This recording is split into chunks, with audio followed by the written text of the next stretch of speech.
ngayon ay pumunta ng bukid, nangunguha ng ubod ng kawayan. So pinilatan ko. Akala ko wala pang ubod. So sinubukan kong pupunta ng puno ng kawayan. Marami pala, 6 na piraso yan. So pinilatan natin, dali-dali. Ito po ay maraming damo. Tapos dapaw pa sa Bisaya. Ito, silid ko na agad sa bag kasi uwi na agad ako para ko sa bahay.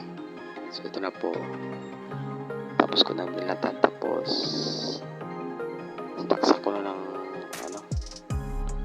yung tawag nito,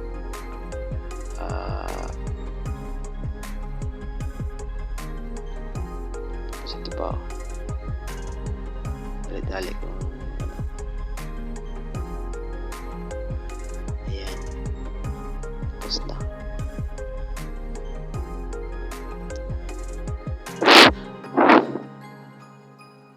Ayan, pinaspasan ko kaagad kasi para maisalang ko sa itak ang ginamit ko kasi puro lang aming kutsilyo. Ayan na, sinalang ko na sa kawali na. So dali lang maluto yan, mga half hour yata, or basta kay mga 30 seconds ganun. Basta malambot na siya. Tapos lagyan ko ng gata. So 2 lubi lang katapat yan. Sinala ko ang mga sapal. Tapos ng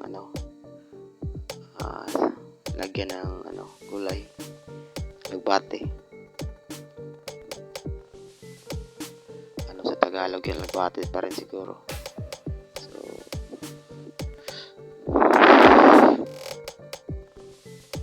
lagyan ko na nagbate. So may na yan, may parako na lamas, tanglad. So ayan na, kulo-kulo na. Sarap yan, may lagbate. Luto na, kain na tayo. So yun lang po, subscribe and follow, share sa aking video, YouTube channel. Yun lang po, salamat.